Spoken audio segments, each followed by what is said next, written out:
itu seorang guru 10 kelompok penyelenggara pemungutan suara yang disingkat KPPS ya. Udah banyak pengalaman sebelumnya ya Pak kalau yang terkait dengan penyelenggaraan pemilu. Ya kalau panggilan hati ya. Panggilan hati ya Pak. Betul. Panggilan hati penguatan kelembagaan. Penguatan kelembagaan ini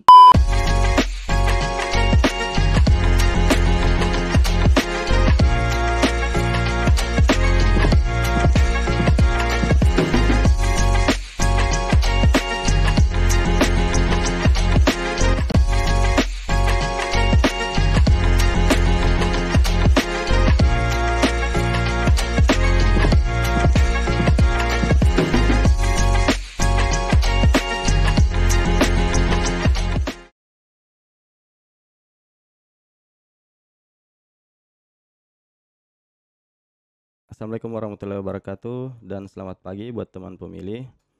Hari ini kita kembali di podcast obrolan demokrasi Komisi Pemilihan Umum Kota Parepare. Hari ini kita kedatangan narasumber Bapak Ilham Muhtar sebagai Bapak Ketua Divisi Hukum dan Pengawasan. Selamat pagi Bapak. Pagi. Bagaimana kabarnya Pak? Alhamdulillah baik. Sudah siap Pak untuk pertanyaan dari kami? Kalau berbicara masalah siap ya harus siap. Siap Pak. Baik Pak, karena Bapak sudah siap, kita mulai saja langsung. Yang pertama Pak, boleh diceritakan sedikit sebelum menjadi penyelenggara pemilu, biografinya Bapak seperti apa? Oke. Berbicara masalah autobiografi saya sebelum menjadi penyelenggara pemilu itu sebenarnya dari background titel saya itu seorang guru 10 tahun jadi guru honorer di kampung saya. Selama 10 tahun itu saya sudah terlibat sebagai penyelenggara pemilu tapi di tingkat ad hoc. Di tahun 2004 saya sempat menjadi kelompok penyelenggara pemungutan suara yang disingkat KPPS ya. Lanjut di 2009 saya kembali menjadi kelompok penyelenggara pemungutan suara. Tapi saya di tahun 2009 ini mengampu di KPPS 6. Kalau nggak salah itu KPPS 6 dulu itu di kotak suara. Kotak suara. Di tahun 2014 selain saya sebagai KPPS juga saya sempat terlibat sebagai relawan demokrasi yang dibentuk oleh KPU Republik Indonesia, di mana tugas relasi kemarin ini yang disingkat relasi relawan demokrasi menuntun masyarakat untuk bagaimana mengedukasi tata cara mencoblos yang baik dan benar dan mengajak masyarakat untuk berpartisipasi untuk ikut andil berbondong-bondong ke TPS untuk menyalurkan aspirasinya.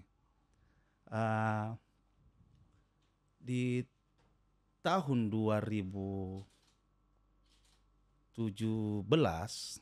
saya sempat menjadi staf pengawas pemilihan umum kecamatan yang disingkat Panwascam di kampung saya di Kecamatan Talulimpoy, Kabupaten Sidendeng Rapang pada saat pemilu.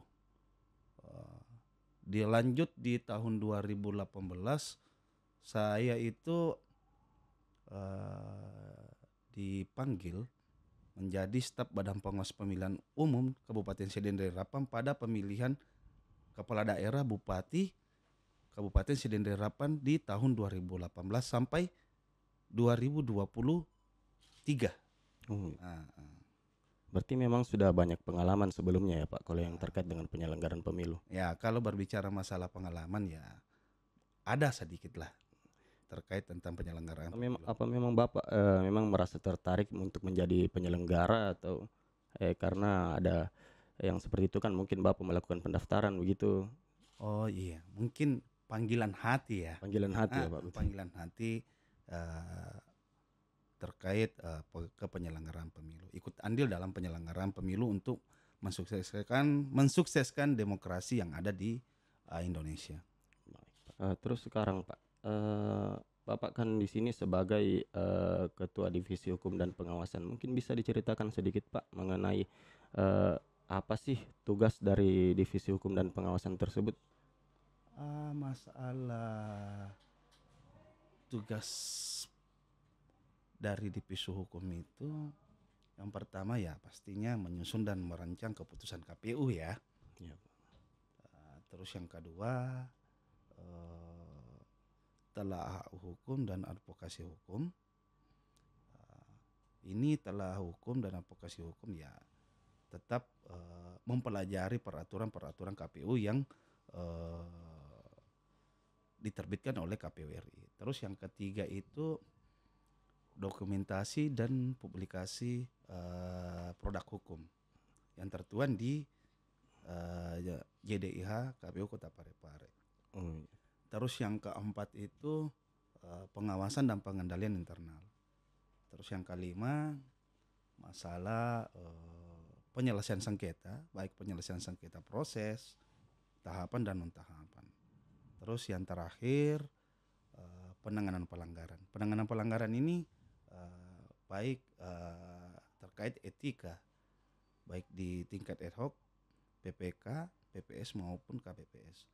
Selain tugas dari divisi hukum ini, divisi hukum tetap turun bersosialisasi ke masyarakat maupun berkoordinasi antar lembaga maupun bermitigasi risiko.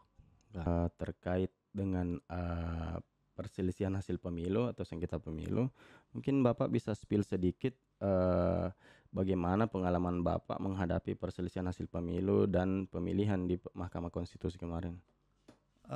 Berbicara masalah perselisihan penyelesaian sengketa kemarin di MK kan di KPU Kota Parepare itu 2 kali ya. 2 kali. Di tahun 2024 itu pada pemilu nasional sengketa presiden maupun anggota DPRD kami dituntun dan diajar tentang tata beracara penyelesaian sengketa dalam menyusun kronologi, membuat alat jawaban dan menyusun alat bukti. Dari pengalaman-pengalaman ini kami bawa ke sengketa pemilihan kepala daerah ya. Tentunya kami tetap berkoordinasi dengan pimpinan kami baik di KPU provinsi maupun di KPU Republik Indonesia. Baik Pak, tadi Bapak menjelaskan sedikit mengenai peraturan Komisi Pemilihan Umum ya. Terkait produk-produk hukum KPU tersebut Pak, mungkin teman-teman pemilih ada yang ingin mengetahui di mana bisa mengaksesnya Pak. Gitu. Oh iya, untuk teman-teman pemilih untuk mengakses produk-produk hukum yang dibuat oleh KPU RI, KPU Provinsi Sulawesi Selatan maupun KPU Kota Parepare bisa diakses di jdih.kpu.go.id /Sulsel/Parepare. Di situ tertuang banyak mulai dari undang-undang, peraturan KPU maupun keputusan KPU. Kalau nggak salah di situ di peraturan KPU bisa diakses mulai dari peraturan KPU mulai dari tahun 2007 sampai 2025. Terakhir kalau nggak salah peraturan KPU nomor 1 tahun 2025 tentang pemutakhiran data pemilih berkelanjutan. Oke Pak, baik Pak. Selain itu Pak, Saya rasa juga JDIH itu ada Instagramnya ya Pak? Ada. Teman-teman pemilih bisa juga mengikuti akun-akun medsos dari JDIH KPU Kota Parepare.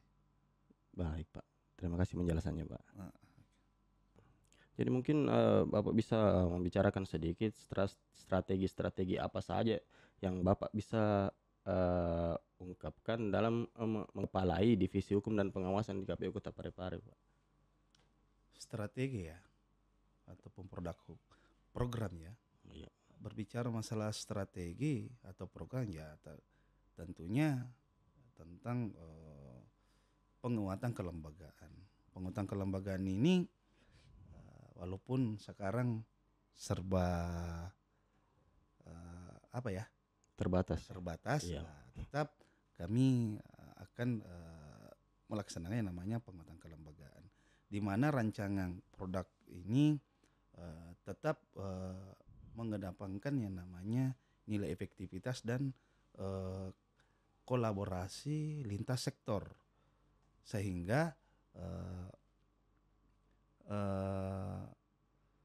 rancangan program ini tetap mengedepankan yang namanya nilai adaptif dan relevan terhadap dinamika kelembagaan, walaupun sekarang anggarannya serba ada. Baik Pak. Yang terakhir Pak, tadi saya sempat tangkap sedikit Bapak membahas masalah pemilu yang demokratis dan berintegritas. Bagaimana Bapak memaknai hal tersebut Pak? Makna nilai demokratis dan berintegritas itu ya tentunya menjunjung tinggi nilai-nilai demokrasi dengan prinsip-prinsip penyelenggaraan pemilu yang jujur, adil, transparan, dan akuntabel, sehingga